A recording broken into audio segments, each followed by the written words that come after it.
In our top story tonight, we start with our regional neighbours. Supplies are being sent to St. Vincent and the Grenadines and to St. Lucia in response to the desperate need created by a recent devastating trough system.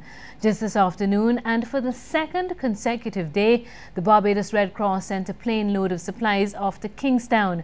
We caught up with the Red Cross volunteers at the airport, offloading boxes of various items to be flown to the affected islands. Back at Red Cross headquarters in Warrens, other volunteers were busy getting stock ready for another shipment due to be sent to Castries, St. Lucia tomorrow. Director General of the Barbados Red Cross, Edmund Bradshaw, has been explaining what the priorities are. Well, most needed is water. We need lots of water. There's still a number of areas in both St. Lucia and St. Vincent that are without water, and as much bottled water as possible would be useful. Besides that, then there will be the usual canned items and boxed food items, non-perishable items, along with the toiletries. Of course, Mr. Bradshaw estimates that the aid provided thus far is worth tens of thousands of dollars.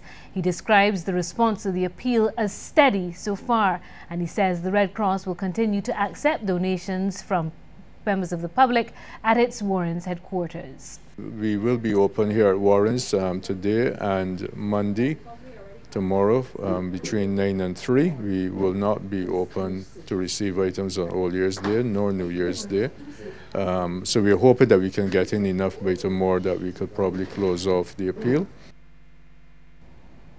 And just yesterday, CBC's Shane Seeley was on the ground in the two countries, and he now brings us a first-hand account of how the people are coping and trying to rebuild their lives. This is just some of the devastation caused by floodwaters that ravaged communities in St. Vincent and the Grenadines.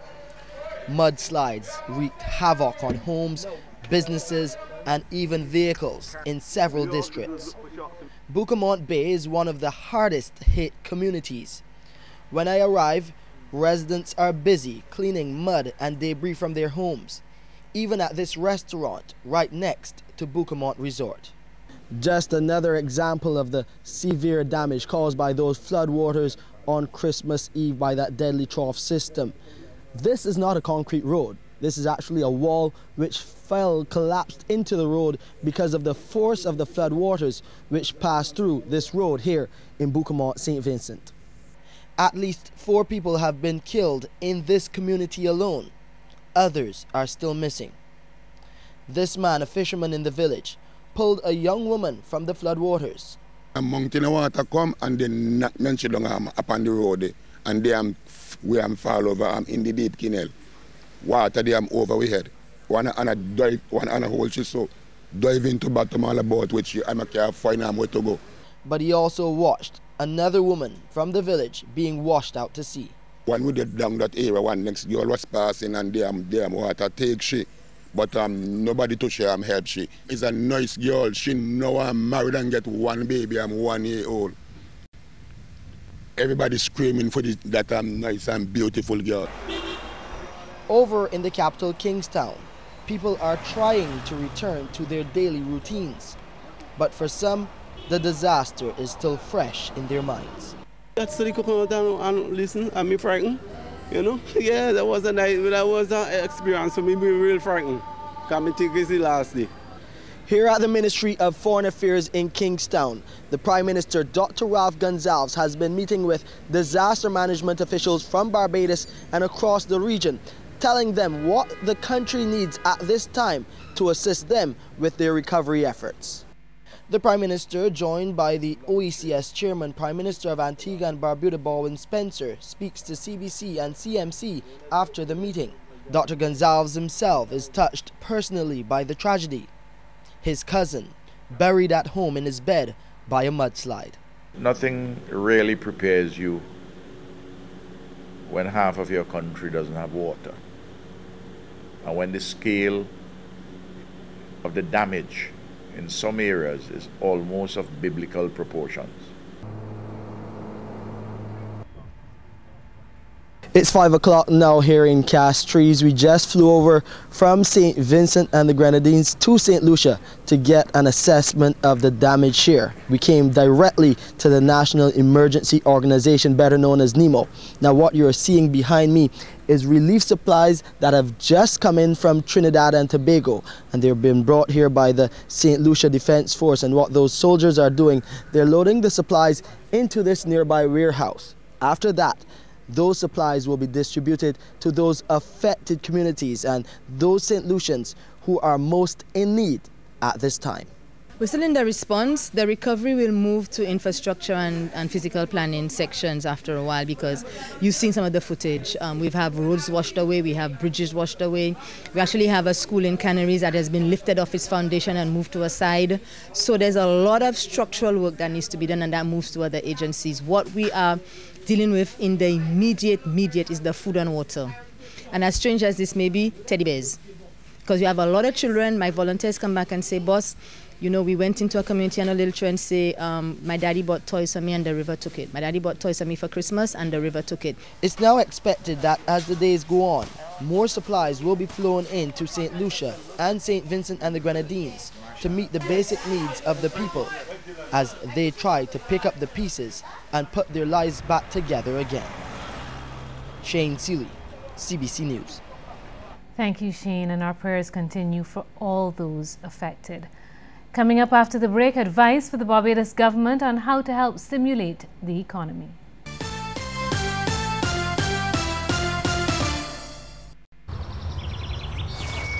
Jessica, we need to leave right now. I need to get something. Dance recitals are so boring.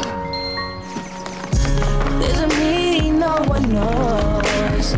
Waiting to be set free. So, what's the empty suitcase for? The grand prize trophy. Duh. Confidence. Pass it on. I was born to be somebody.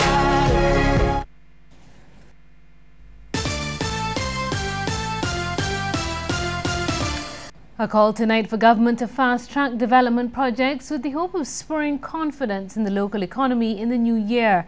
The advice has come from President of the Barbados Chamber of Commerce and Industry, Lalu Vashwani. He told the CBC News the economic climate is difficult at this time and everything must be done to intensify efforts to remove any impediments. We need, now more than ever, to see the private sector, government and labour harmoniously focused on growth and development strategies for the economy. Let us make it possible for every small project to be fast-tracked, as we have seen can be done to a recent large tourism project. This will give us great hope, and indeed to every business person, and inspire them to invest, and in turn will positively impact our economy. And Mr. Vashwani called on government to consider all citizens and not just a select few when making critical decisions. A growing economy will afford job opportunities for our citizens and enable them to take care of their families. We have many blessings. Let us keep reminding ourselves of the positive and the good things we possess. Jesus taught mankind that the kingdom of heaven was within, and it is realized through the practice of love for our fellow man. May we be blessed to follow Jesus' glorious example and remember our fellow man in all our actions. Well, the founder of Barbados' first farmers market, Jack Kidd, believes government can do more to promote organic farming locally. The observation was made today while he was speaking to CBC News at the weekly holders market. Mr. Kidd says government should consider transforming some of the overgrown lots and other idle agricultural land for organic purposes. I just think that, you know, you've got so much amazing land here in Barbados, you know, and I think, you know, it should be converted into agriculture rather than, let's say, sugarcane that doesn't really make much money or cost the government money. You know, you can grow all sorts of stuff here. You know, you're so lucky. You're on this incredible belt around the world where you just have, you know, regular sunshine, regular temperature. And Mr. Kidd has also revealed that next year he's planning to start producing organic crops with the intention to export as well as to create a hub for local organic farmers. We're also putting a plan together to have a permanent hub based at Holders where all the farmers in Barbados, the small farmers, can bring their produce and then sell to the restaurants. So we're working on that, so to have a permanent vegetable and fruit hub at Holders where the guys bring all their stuff in and we then distribute it to the restaurants. This is an idea that we're trying to move forward. In Trinidad, Prime Minister Kamala Prasad Bissessar's holiday gift of a 20% subsidy on staple goods has won her government top marks. That's according to the latest North American Caribbean Teachers Association poll. Based on the responses from 602 interviewees, the poll found that 94% fully endorsed the government's national flour mill 20% rebate on oil, flour and rice for Christmas. The poll also showed that the majority of respondents wanted the subsidy to be extended for a longer period. Consumers said they bought extra supplies for the season and for the new year as a result of the discounted prices. They added that such incentives should be given throughout the year. Over in Jamaica, a relationship with an obsessed and abusive man is being blamed for the murder of 2 female cousins, one of whom had returned from visiting New York just a day before the brutal killings. Relatives of the victim, 19-year-old nursing student Rancinia Johnson, said her relationship with her boyfriend had been rife with abuse. Police have named him as a person of interest in the murders. According to relatives, the boyfriend had in the past threatened to take Johnson's life if she ended the relationship. On Friday, December 20th, Johnson's body was fished from a salt marsh river in Clarendon after residents reported hearing explosions in the area. Her body had multiple gunshot wounds. The body of her cousin, 19-year-old Nordia Farron, was recovered from the river 3 days later.